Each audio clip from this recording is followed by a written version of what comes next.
Well, ladies and gentlemen, looks like the nightmare continues for us. Frank Lampard will continue to be Chelsea's caretaker manager until the end of the season. There is no break for us. We must suffer. The only light at the end of the tunnel that I can see is the fact that Mauricio Pochettino, his appointment will be imminent. That's the only positive thing. All right. Here we go, back again on the other side of the coin. All right, welcome back to the other side of the coin, ladies and gentlemen. Let's get cracking on to the latest in Chelsea news. Frank Lampard will continue to be Chelsea's caretaker manager until the end of the season. I don't know how we've managed to come to this decision. It was a sackable offense last night.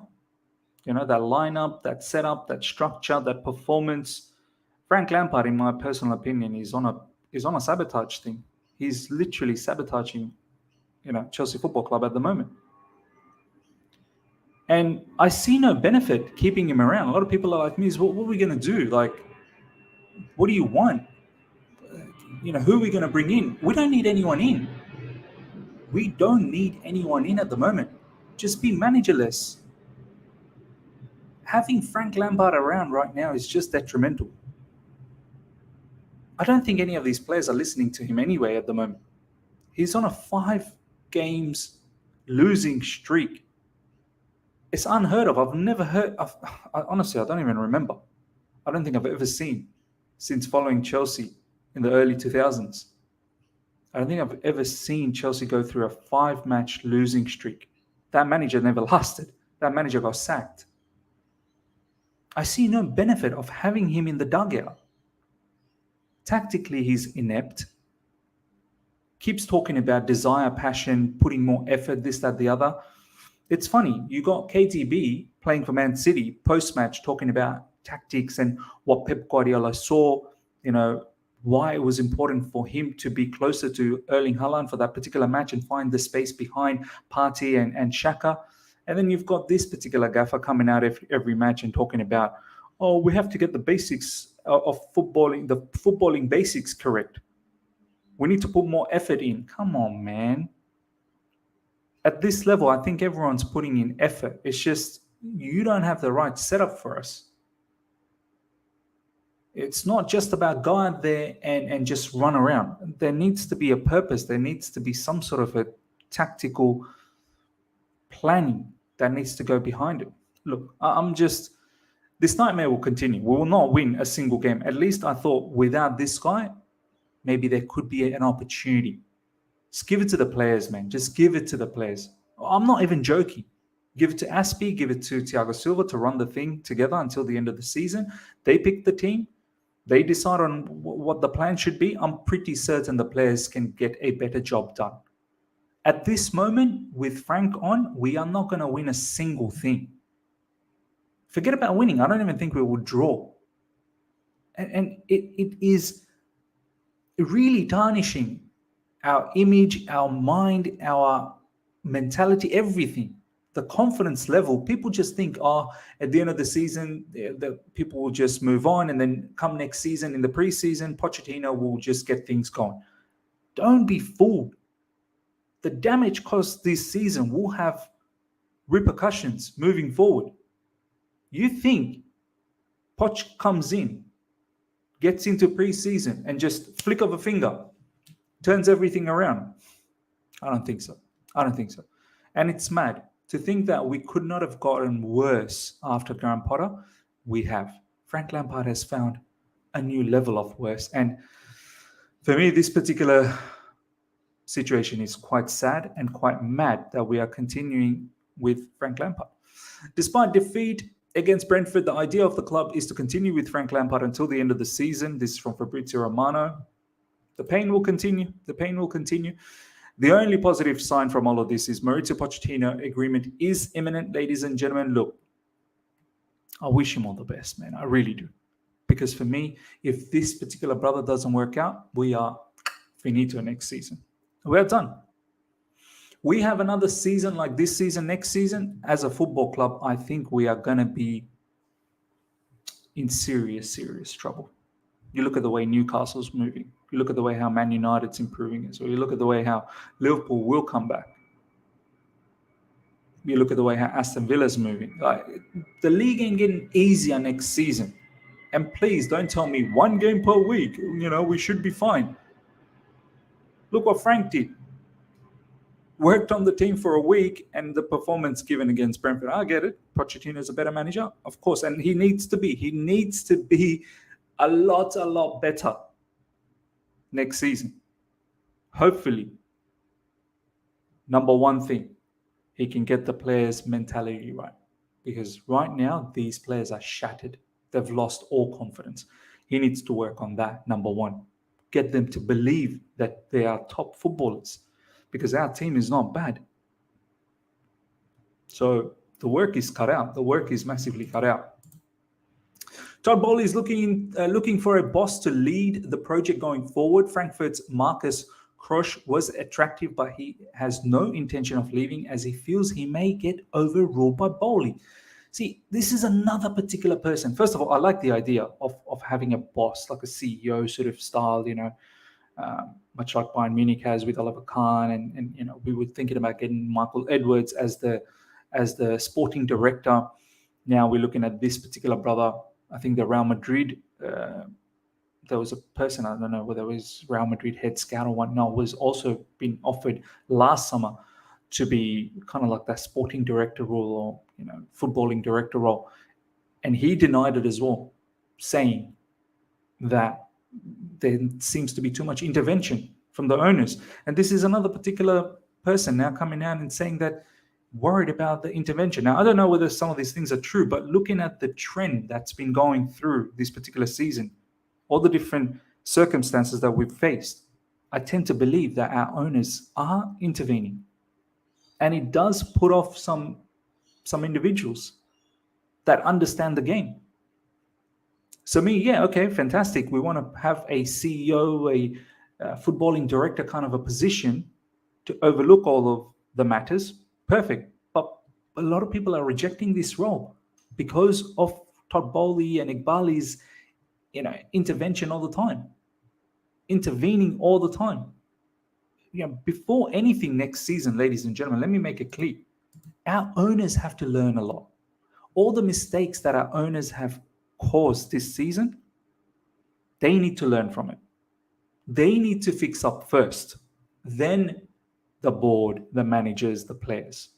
It has to start from top level. They've made too many mistakes. They need to take a step back. Simple as that. Sam Allardyce on Chelsea and the new ownership talk about wasting money. They've delved into a business they know little about. The club's in a terrible state. Smile from Sam Allardyce, Big Sam.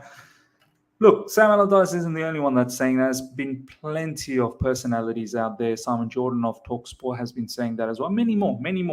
Right? For all the people that watch my videos, watch all the other YouTubers, all the other content makers from the Chelsea community, that feel that, these content makers are so negative all the time, always talking about the downside. Look, there are other individuals that have been part of the industry for so long. Even they've been saying that these owners are, the intentions at the right place, but they're clueless. They really are clueless about this industry. They truly are massively clueless about this industry, and that is detrimental. Having money and not knowing where to spend it on is probably creating more chaos. You rather not spend. You rather not make a decision until you get, proper recommendations. This is why I believe, the people that our owners have hired in terms of the directors, give them an opportunity to run the club. They've done well elsewhere. Lawrence Stewart in Monaco, Vivell, Leipzig Group, Paul Winston in Brighton, so on and so forth. So give them the opportunity to run it. Don't intervene. Harry Redknapp has launched a claim that Harry Kane could join Chelsea. Stop it, Harry. Stop it, Harry Redknapp. Just because you both have the same first name, like that don't mean that whatever you say goes. All right, that wouldn't go down well with the Tottenham fans at all. That's for sure. It's a great move for him, and I think he's building a house in that area. He's a family man, and he'd be happier not moving to the north of England or wherever he'd have to go. Look. Matisse saying, talk up, Harold, talk up. Look, would I like this move? Of course. Who wouldn't like Harry Kane at Chelsea Football Club? Of course I'd like this move. But this is a fantasy. I can't imagine how Harry Kane joins Chelsea Football Club. A lot of people saying, oh, the Pochettino link. Look,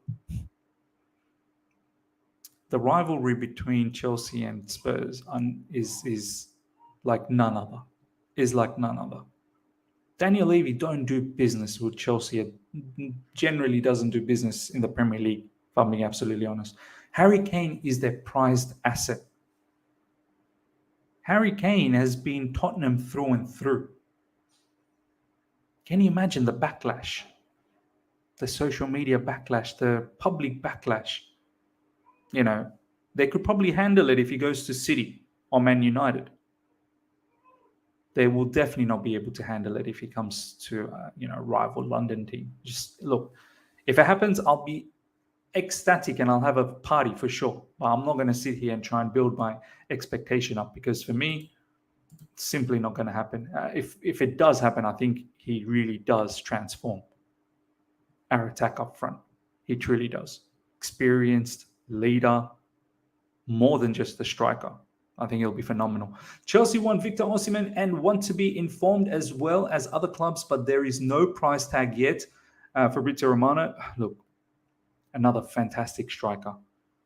But another striker that does need some level of service as well. We have to make him the talisman.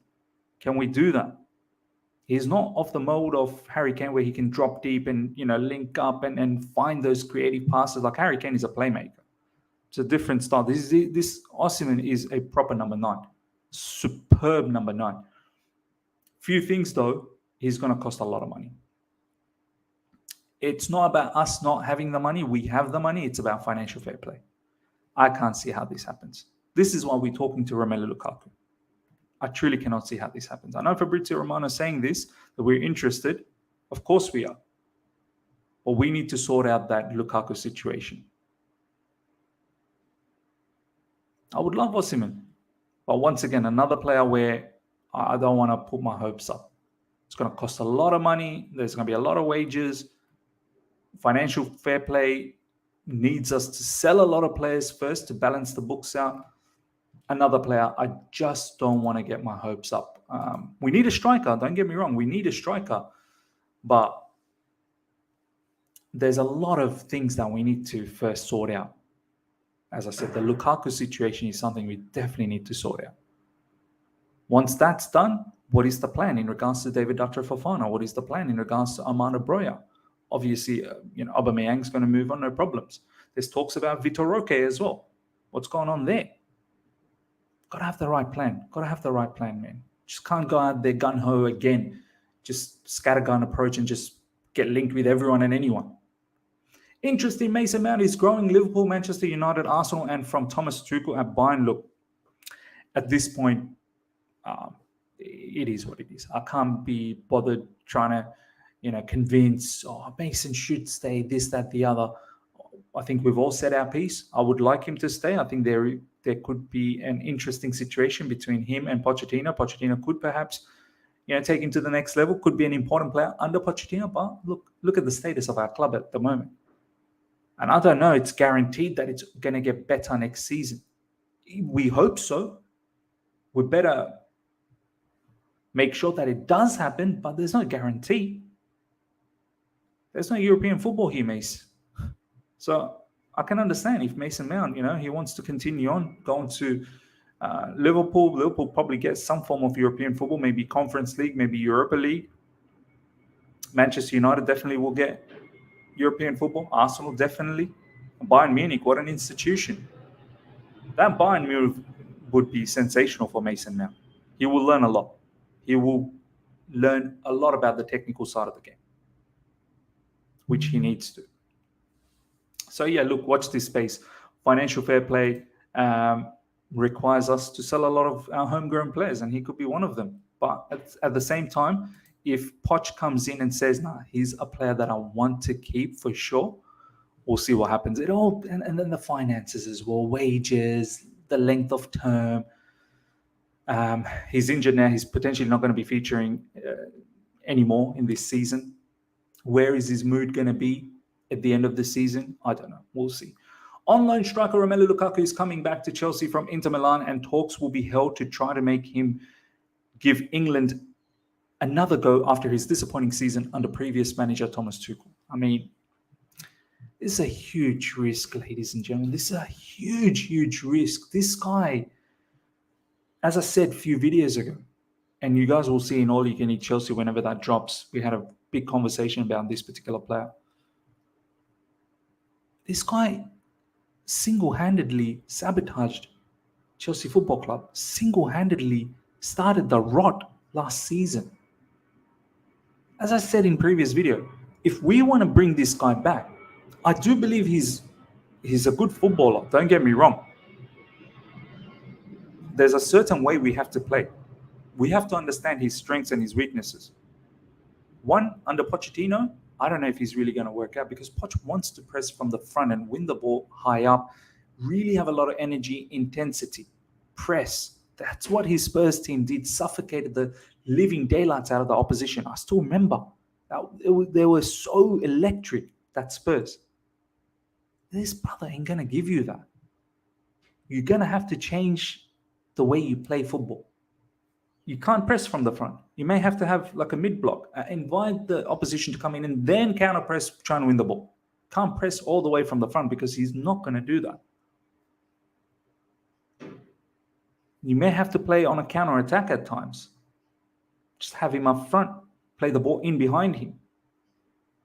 But he's so temperamental. He's so egotistic. You don't know what you're going to get with this guy. He's a mixed bag. At any moment, he could just feel like doing something, and that could be detrimental. That could be the end of your football club. This guy's a loose cannon, man. He's not all up here. If he's on, he's on. If he's not on, oh my days. Not only he'll bring himself down, he'll ensure he brings his teammates down, the manager down, the club down, the fans down, the lot. He will destroy. We've seen him destroy us. We have to find a solution. Me personally, I don't want him back, because he doesn't want to be back either. His heart's not at Chelsea Football Club. He don't want to be back. This is why I don't want him back. We have to find a solution, because Inter Milan don't have the finance. So we have to either loan him out. There's no way anyone out there will buy him either. We need minimum 60 million pounds to just break even on Romelu Lukaku. 2 years of his contract on, 3 years left, based on amortization and how much his transfer cost was. 100 million over 5 years, 40 down. Would need at least 60 million to break even. No one's paying 60 million for him. Simple as. We'd have to find another loan somehow. João Félix looks set to stay at Chelsea for another year. He's settled in London and happy to stay, but he wants assurances from the incoming permanent boss, expected to be Mauricio Pochettino, that he will get game time. Chelsea are reluctant to pay the full asking price for Félix, so a compromise second loan is likely. Look, I don't mind the loan idea. I don't mind it. I do want to see how he performs under Mauricio Pochettino. I do want to see how Mauricio Pochettino utilizes someone like João Félix in our attack. Look, I'm not going to lie. I'm not going to sugarcoat it. I am disappointed with João Félix's loan so far. But it's not solely his fault. We as an institution, we've been so rubbish. We've not given the environment for any of our attackers to shine. We've downgraded on managers over and over and over again. And the toxicity that's going around Chelsea Football Club does not harness, does not foster for, strong mentality. So this player, I do want to see him one more time. We've seen so many players in our football club in the likes of Havertz, Pulisic, Ziyech, and many more. We've seen them for so many years, and we've continuously given them more chances. Like, at least I think we can do that for João Félix. We've only seen him for about 6 months. And he does seem to have the skill set. He does seem to have the package. What can he do at a more stable environment? If we can get some sort of stability with Mauricio Pochettino, I'm keen to see. But he ain't cheap. He ain't cheap. We've paid about 13 million in loan fee. He's about 250k per week wages. He's costing a lot of money. And all the upper hand is with Atletico Madrid with this player, because Atletico knows, look, we'll just get our player back, no problems. We don't want to compromise. We are paying all of the wages at the moment. There's no partnership between us and Atletico Madrid to let's go halves on this. No, we're paying this all on our own. So it is a lot of money, and it's something to think about. That's why I'm not going to cry to bed if it doesn't happen, and I'm at the same time I'll be very ecstatic if it does happen. We do have Christopher Nkunku coming in next season, who can do similar, if not better, than João Félix. I don't know, even with Nkunku, with his injuries, we'll see what happens. Maybe Nkunku and João Félix can coexist, and that could be a boost for us. So look, I'm 50-50 at this moment. Honestly, I've got a sour taste on everything about our football club. I'm not really confident on anyone. Anyone can come in, anyone can leave. I'm just not interested, to be honest. I just need our football club to be a lot more stable. Get Pochettino in, and then we'll go from there. Who he wants to keep and how many players need to be in the squad next season. No European football, don't forget. But I'm not really excited about any of the players. They can all leave. Whoever wants to come can come. But all I'm going to say next season, you got to work hard. You have to work so hard. Tactically be smart as well. That's all I'm going to say. Mauricio Kovacic is on the list of midfield candidates at Bayern Munich. He wants to leave Chelsea in the summer. The Blues prefer a sale abroad, and Tuchel is a big fan of the Croatian. Another one. And I think this one, honestly, I'm okay with. I think he's given us a lot. Chelsea Football Club, being here for 5 seasons, I believe. Maybe he, wants a new challenge. Bayern Munich, why not? I know he's probably one of those players, when Thomas Tuchel got sacked, he really did get impacted a lot, affected a lot, negatively. I don't think he ever expected that Thomas Tuchel would get sacked, much like many other players that we have. I think Thiago Silva has alluded the very first move was a mistake. Recently, he said. So look, Kovacic, I think we need to come to a conclusion that we need a lot more in midfield. We've got Enzo Fernandez who can play those smart passes. We now need players that not only can drive like Kovacic through midfield, but at the same time can have some end product as well. Maybe it's best for all parties to have a fresh start. So N'Golo Kante sticking around, so there's leadership there. If we get the right deal for Mauricio Kovacic, 2 years left in his contract. Don't know if recently he said that he likes being in London. He's settled in London. But I feel like we need a lot more than what Kovacic provides. A lot more. So, look, if there is an opportunity to let him go in Bayern Munich, I'm open for it. Ladies and gentlemen, let me know how you feel about everything that we've talked about. Frank Lampard stay until the end of the season. Mauricio Pochettino, the appointment very imminent. And all the other different transfer rumors that we've talked about. Let me know in the comment section. Hope you guys have enjoyed this. Smash the like button if you're happy. If you're here for the first time, subscribe. Hit the bell notification to stay in touch with all my content. Till next time. See ya.